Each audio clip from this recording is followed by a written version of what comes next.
3명의 여자와 불륜을 했고요. 자녀에게도 전혀 관심을 보이지 않았습니다. 퇴근하면 늘 게임에 몰두하고 아내 몰래 주식 투자, 코인 투자를 했죠. 이 불륜을 알아챈 아내가 추궁을 하면 오히려 큰 소리 치면서 욕설하고 폭행하고, 그래서 아내가 다치기도 하고요. 그래서 결국 경찰이 출동을 하고 전형적으로 나쁜 남편이었습니다. 그런데 아내가 이혼을 요구하자 남편은 좋다.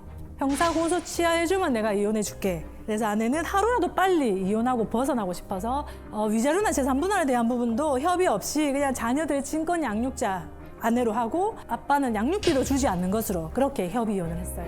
야, 얼마나 싫었으면. 근데 아내는 결혼 전부터 이제 수학 학원을 하고 있었기 때문에 거기에서 나오는 수익으로 이제 내가 내 자식 키워 먹이겠다 이렇게 생각을 하고 협의 이혼을 했죠. 어느 날 아내의 수학 학원이 잘 가르친다고 소문이 나니까요. 원생이 많아지면서 확장 이전을 했습니다. 이걸 본 남편은 협의 이혼 후 2년이 지나기 딱 하루 전에 재산 분할 청구를 했습니다. 와, 딱 하루 전에? 예, 그 기간을 그분은 혹시 알고 있었나요? 그런가 봅니다. 그러니까 딱 하루 전에 했겠죠? 와.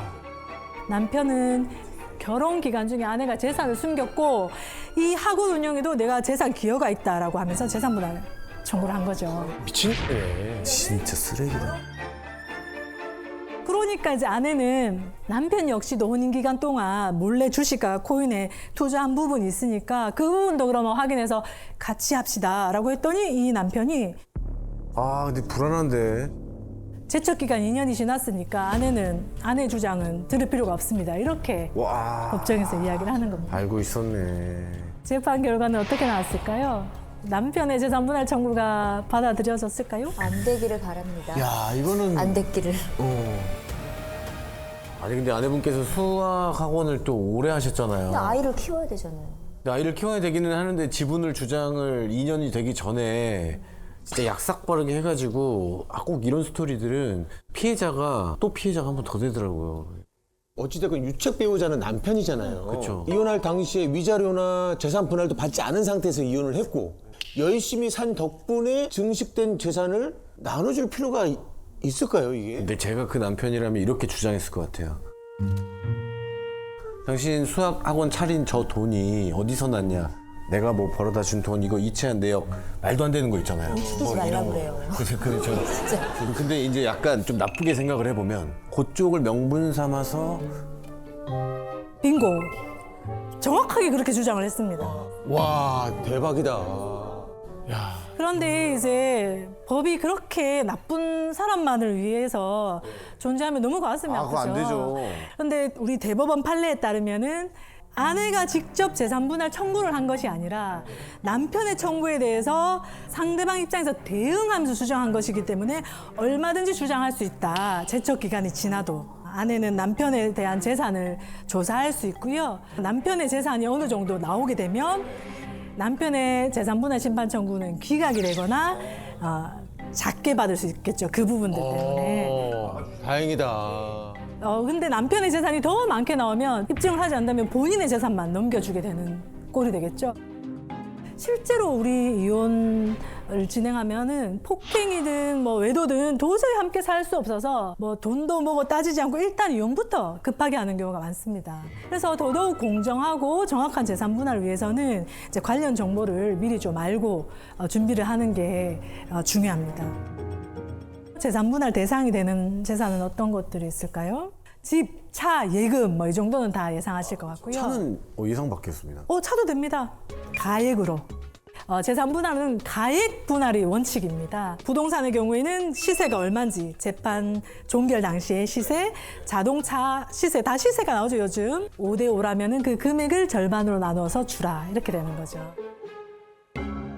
궁금한 게 요즘 이제 취미 활동들이 굉장히 많아지면서 뭐 예를 들어 시계 테크 하시는 분도 있고 금 테크 하시는 운동화. 분들도 있고 또 어떤 분들은 그림 그다음에 뭐 골동품 고가의 수집품들이 또 많이 있는 걸로 아는데 네네. 이것도 재산 분할에 들어갑니까? 당연하죠. 다 들어갑니다. 부부 공동으로 형성된 것들이라면 다 들어갑니다. 요즘은 뭐 와인이나 위스키 그거 모으시는 분들도 예. 그 모아서 다툼이 벌어지는 경우가 많습니다. 와인 애호가 부부 같은 경우는 이혼할 때 긴 뭐 협의를 거쳐서 이제 모든 와인의 가격을 매겨서 뭐 2천만 원씩 그 금액에 맞춰서 이제 2천만 원 해서 이 와인 너가 가져, 이 와인 내가 가져 이렇게 재산 분할이 되는 거죠. 그러면 빚이 있을 때 그것도 분할을 해야 되나요? 그럼요. 결혼 생활 중에 생긴 빚도 당연히 재산 분할 대상입니다. 예를 들어서 결혼 중에 산 집에 대출금이 있다. 그러면 당연히 재산 분할 대상이 되는 거죠. 근데 특히 이제 내가 전혀 몰랐던 빚. 이 재산 분할 문제 때문에 되게 심각한 고민을 하시는 경우들이 있는데요. 예전에는 이혼 소장에 전통적으로 등장하는 것이 고부 갈등이었다면 최근에는 이제 장인 장모와 사위, 장서 갈등이 주로 많이 등장을 하고 있습니다. 장서 갈등으로 인한 그 이혼의 경우에 문제의 원인이 부부 사이가 아니라 시댁이나 처가 식구들과의 그런 갈등이기 때문에 많은 분들이 뭐 이런 이유로 이혼 소송이 가능한가? 배우자가 이혼을 원하지 않아도 이런 걸로 이혼할 수 있습니까? 이렇게 묻는 경우들이 있습니다. 우리 민법 840조에서 이혼 사유를 정하고 있는데요. 3호에서 배우자의 직계 존속으로부터 심한 부당한 대우를 당한 경우를 규정하고 있고 4호는 자기의 직계 존속이 배우자로부터 부당한 대우를 당한 경우. 따라서 이제 부부 중 일방이 이런 사유에 해당한다면 당연히 가정법원에 이혼 소송을 제기할 수 있습니다. 이번에 소개할 사건이 하나 있는데요. 이 남편과 아내가 소개팅에서 첫눈에 반해서 교제하게 되었고 결혼을 약속했습니다. 상견례 자리에서 시어머니가 이제 며느리와 사돈 앞에서 아들 신혼집으로 주려고 사돈 40평대 아파트가 있다. 이렇게 결혼하면 바로 소유권 이전 등기해 주겠다. 와.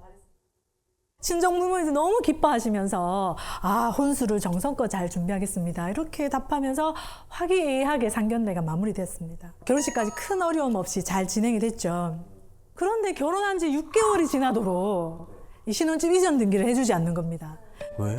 아내는 남편에게 빨리 물어보라고 부모님한테 이렇게 이야기를 했는데 그때부터 시어머니는 아주 예민하게 반응하면서 역정을 내기 시작하셨죠. 그래서 아내가 왜 이러시지 이상하다 하면서 부동산 등기부등본을 떼봤더니 결혼 이후에 시어머니가 1억 원 담보대출을 받은 겁니다. 아내가 시어머니한테 조심스럽게 물어봤더니 시어머니가 갑자기 화를 내면서 왜 내 부동산을 네가 등기부등본을 떼보냐면서 욕설을 하고요. 아내를 막 몰아붙이기 시작했습니다. 어우. 이 당황한 아내는 이제 이 상황을 남편에게 이야기를 했고 막 부모님을 이제 비난하면서 아내 편을 들었죠. 이렇게 남편이 연락을 끊고 지내자 시부모는 더 격분을 해서 아내의 직장까지 찾아서 며느리 누구누구 아들과 사이를 갈라놓은 폐륜녀 이런 피켓을 들고 그건 좀 그렇다. 시위를 벌이고요. 몇 달간 이런 이제 수모를 겪은 아내는 더 이상 이제 시부모님을 감당할 수 없겠다. 그렇다고 너가 부모와 천륜을 끊게 할 수 없으니 우리는 이혼하자라고 말을 하며 집을 나왔습니다. 슬프다. 그리고 남편을 상대로 이혼 소송을 제기했죠. 그 이제 이혼 소송을 받고는 너무 슬퍼서 이제 자살을 시도를 했습니다. 예? 그런데 다행히 이제 부모님이 발견을 했어요. 그래서 이제 이혼 소송에서 부모님한테 설득이 된 건지 아내가 돌아올 가능성이 없다고 얘기했는지 이제 부모와 한편이 되어서 진흙탕 싸움이 시작이 되었습니다. 그렇게 사이좋던 이 젊은 부부는 파탄에 이르게 된 거죠. 이 사건은 시부모의 거짓말, 폭언, 폭행, 명예훼손적 행위가 이들 부부의 혼인관계를 파탄케 하는 결정적 계기가 되었습니다. 이 부부 간의 문제가 아닌 시댁과의 갈등 때문에 이혼까지 가게 된 너무나 가슴 아픈 사건이죠. 우리가 결혼을 해서 독립한 가정을 이루었다면 그때부터는 부모가 아닌 배우자가 최우선이 되어야 합니다. 그리고 자식을 결혼시킨 부모는 품 안의 자식일 때처럼 자녀의 가정을 마음대로 휘두르려고 하면 안 됩니다. 독립한 한 가정으로 인정하고 심리적으로든 물리적으로든 한 걸음 물러나야 합니다. 중혼적 사실혼과 중혼죄라는 부분입니다. 중혼이 뭘까요? 처음 들어봤는데. 이 중원적이라는 표현이 굉장히 낯설게 들리실 텐데요. 먼저 이 사실혼이라는 것은 이제 혼인 신고를 하지 않고 부부 생활을 하는 경우를 사실혼이라고, 혼인 신고를 하는 경우에는 이제 법률혼이라고 합니다. 중원적 사실혼이라는 거 하는 것은 법률혼 관계에 있는 사람이 또다시 사실혼을 하는 경우로 말합니다. 불륜이네요. 불륜의 범위를 넘어서서 부부 관계를 만드는 거죠. 쉽게 말하면 두 집 살림을 하는 겁니다. 네. 사실 뭐 그런 상황이 있을까 이렇게 생각하시지만 저도 가정법원 오기 전에는 이렇게까지 우리 가정에 중원적 사실혼 관계가 많은 줄 몰랐어요. 많다고요? 예. 그럼 어떻게 물리적으로 그게 되나? 예. 시간이 되나 시간이? 제가 그 대표적인 사실혼 사건을 하나 이야기를 해드리겠습니다. 그 남편과 아내는 이제 혼인 신고를 하고 이남 일녀 자녀를 두었습니다. 남편이 이제 잦은 늦은 귀가를 하고 음주 외박으로 부부 갈등이 있었죠. 그러던 중에 남편은 혼인 기간 20년 차 때에 A라는 여성을 만나서 교제를 했습니다. 이 여성과 교제를 하면서 이제 자녀도 한 명 낳았고요. 딸을 하나 낳았습니다. 아내가 이제 남편의 의도를 알게 되면서 부부 사이가 더욱 나빠지게 되었고요. 남편은 이제 명의퇴직을 한 이후에 집을 나와서 A와 동거를 시작했습니다. 중원적 사실혼입니다. 남편은 이제 아내와 별거 중이었지만 그래도 다행히 생활비와 자녀들 학비를 부담을 했고요. 방심은 있네. 그러던 중에 이제 남편이 신장 투석을 받게 되는 등 이제 건강이 좀 나빠졌어요.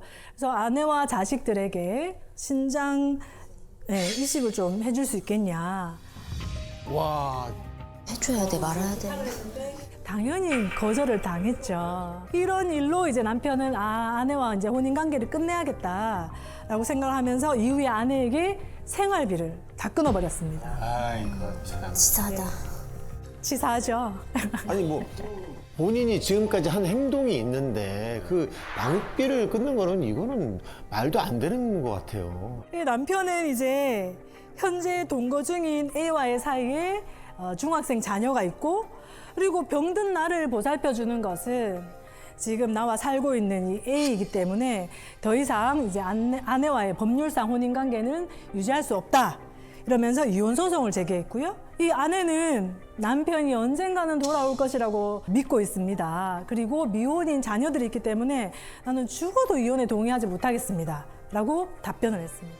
결론은 어떻게 났을까요? 저는 그 어머니의 편을 더 들었을 것 같아요. 나도. 그러니까 이혼 소송을 받아들여지지 않았을 것이다. 네. 왜냐면 양육비 줄 때까지 이거를 늘어뜨려야 되기 때문에. 기각되고 계속 양육비를 지급해라. 이렇게 판결이 났을 것 같아요. 근데 또 현재는 지금 아저씨께서 이 새로운 가정에서 지금 어찌됐건 아프신 몸인데 다 지금 보조를 받고 병수발을 받고 있는 거잖아요. 그러니까 이 사람을 케어할 수 있는 집 쪽으로 가는 게 맞다라고 판단할 수 있지 않을까? 와, 이럴 때 어떻게 결정해야 되지?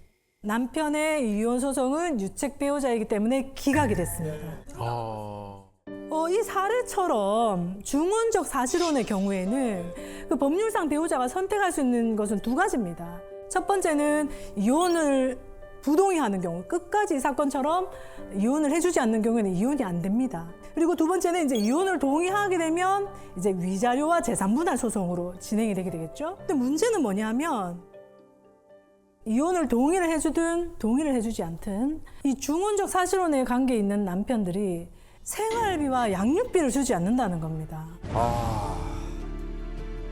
그래서 생활이 너무 이제 힘들어지는 것이죠. 이때 이제 아내들이 할 수 있는, 법률상 관계에 있는 아내들이 할 수 있는 것은 부양료 청구를 할 수는 있어요. 법률상 배운 남편이니까 부양료를 달라. 네네네. 그리고 A 여성에 대한 위자료 소송. 그게 있구나. 이렇게 할 수 있습니다. 그런데 그것은 돈을 받아야 되는 문제고 시간이 오래 걸리고, 그 소송 중에 어떤 일들이 일어나냐 하면요. 이 남편은 자기 A와의 사이의 자녀한테 재산을 증여해버립니다. 아우. 그리고 법률상 처와 자녀가 살고 있는 부동산을 팔아버립니다. 자기 명의로 되어 있으니까요. 실제 사건에서 길바닥에 나앉은 경우가 있습니다. 법률상 본처가요, 그죠? 본처 자식이. 본처도 자식인데. 자기 자식인데. 너무나 좀 법률상 배우자와 자녀들을 보호하기에는 너무나 미흡하죠. 저희 가정법원 판사들이 중원죄 도입을 희망하고 있습니다. 이 중원죄는 어떤 것이냐면요. 중원자에게 형사 처벌을 하겠다는 겁니다. 저희 가정법원 판사들이 독창적으로 고안해낸 제도는 아니고요. 지금 미국, 영국 선진국가들은 다 중원죄를 규정하고 있습니다. 적어도 이제 이런 중원죄 처벌 규정이 있다면은 이제 법적 아내와 자녀들에게 닥칠 그런 위험한 상황에 대해서 초반에 방지를 할 수 있지 않을까. 형사 처벌이니까요. 의미 있는 법 조항이지 않을까라고 저희가 생각을 하고 계속적으로 논문에서 발표를 하면서 중원죄가 도입이 되어야 된다 생각을 하고 있습니다.